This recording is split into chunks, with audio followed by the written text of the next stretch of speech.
एक बार गौतम बुद्ध अपने कुछ शिष्यों के साथ एक नदी के किनारे से गुजर रहे थे। शाम का समय था। डूबता हुआ सूरज अपनी लालिमा से वातावरण को आकर्षक बना रहा था। बुद्ध ने देखा कि कुछ बच्चे नदी के किनारे पड़ी गीली मिट्टी से छोटे छोटे घर बना रहे थे। वो बच्चे इतने प्रसन्न थे कि जैसे उन्हें सब कुछ मिल गया हो। अब उन्हें और किसी भी चीज की आवश्यकता नहीं है। वो अपने घर बनाने के काम में पूरी तरह से तल्लीन थे, उसमें खोए हुए थे। यह देख बुद्ध और उनके शिष्य वहीं खड़े होकर बच्चों के इस खेल को देखने लगे। तभी थोड़ी देर बाद एक बच्चे का पैर दूसरे बच्चे के बनाए हुए घर से टकरा गया और उसके मिट्टी के घर का आकार बिगड़ गया। इस पर वह दूसरा बच्चा चिल्लाया, तुमने यह क्या कर दिया? तुम्हें पता है मैंने इसे कितनी मेहनत से बनाया था। आज के बाद तुम मेरे मित्र नहीं हो, तुम्हारी और मेरी मित्रता खत्म। इसके बाद वह दूसरा बच्चा अपना घर बनाने लगता है। थोड़ी देर बाद उन बच्चों की माताएं आती हैं जो कि नदी में कपड़े धो रही थी और आकर कहती हैं, चलो बच्चों, अब शाम हो गई, इसलिए अब घर चलो। इतना सुनते ही वो सारे बच्चे अपने बनाए हुए मिट्टी के घरों पर कूद कूद कर उन्हें तोड़ने लगे। वो सारे खुशी से चिल्ला रहे थे और मिट्टी के घरों पर कूद रहे थे। जो बच्चे थोड़ी देर पहले तक मेरा घर तेरा घर कर रहे थे, उनमें से अब किसी को भी इस बात की सुध नहीं थी कि कौन किसका घर तोड़ रहा है। थोड़ी देर तक उछल कूद करने के बाद वो बच्चे एक दूसरे के कंधों पर हाथ रखे मस्ती मजाक करते हुए वहां से चले गए।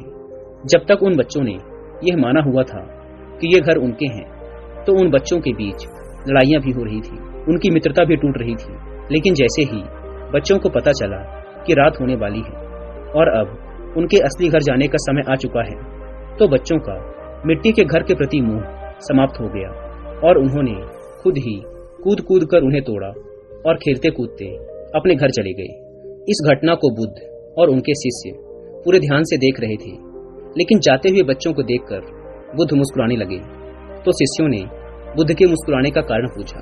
तो गौतम बुद्ध ने कहा, ठीक ऐसा ही हमारे जीवन के साथ भी होता है। जिस इंसान को यह स्पष्ट रूप से दिख गया कि यहाँ मरना है, रात होनी ही है, आज नहीं तो कल अपने असली घर वापस जाना ही पड़ेगा, उस इंसान का इस संसार के प्रति सारा मोह, सारा रस समाप्त हो जाता है।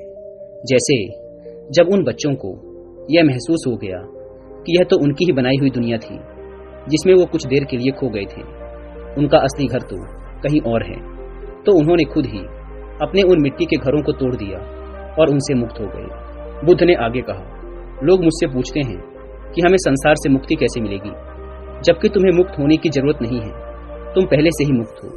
ये तो बस तुमने मान लिया है कि तुम दुनिया से जुड़े बैठे हो। ये तो बस एक सपना है जिसे तुम सच मानकर जिए चले जा रहे हो। लेकिन यह सपना भी एक दिन टूट ही जाएगा, क्योंकि सभी सपने अंततः टूट ही जाते हैं। ये भी टूट जाएगा। जब तक उन बच्चों ने उन मिट्टी के घरों से खुद को जोड़ रखा था, उन्हें अपना माना हुआ था, तब तक उनके अंदर यह भय भी बैठा हुआ था कि कहीं ये टूट न जाए, कहीं कोई इनको नुकसान न पहुंचा दे।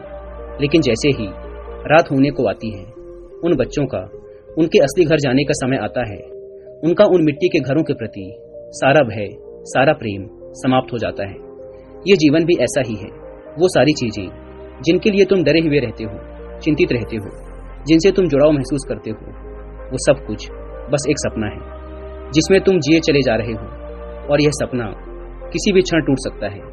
जिन चीजों और लोगों को तुम अपना मानते हो, वो तुम्हारे हैं ही नहीं।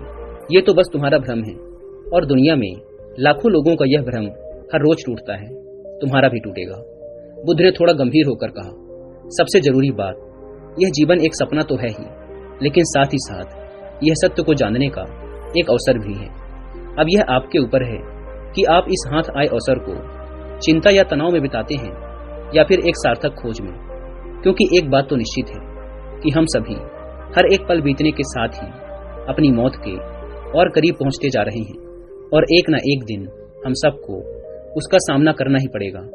अगर आप लोग इस नजरिए के साथ इस जीवन को देख पाए, तो दुनिया की कोई भी परेशानी, कोई सा भी दुख आपको अशांत और परेशान नहीं कर पाएगा।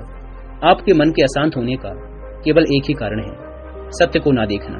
सत्य क्या है कि खुशी और आनंद हमारे ही भीतर है, लेकिन हम उसे बाहर की चीजों और दूसरे लोगों में खोजते रहते हैं और उदास होते रहते हैं। सत्य क्या है कि खुशी उसमें नहीं जो हमें मिलेगा, बल्कि उसमें है जो अभी हमारे पास है। सत्य क्या है कि खुशी कुछ करने या पाने से नहीं मिलती, बल्कि खुश रहना तो हमारा स्वभाव है।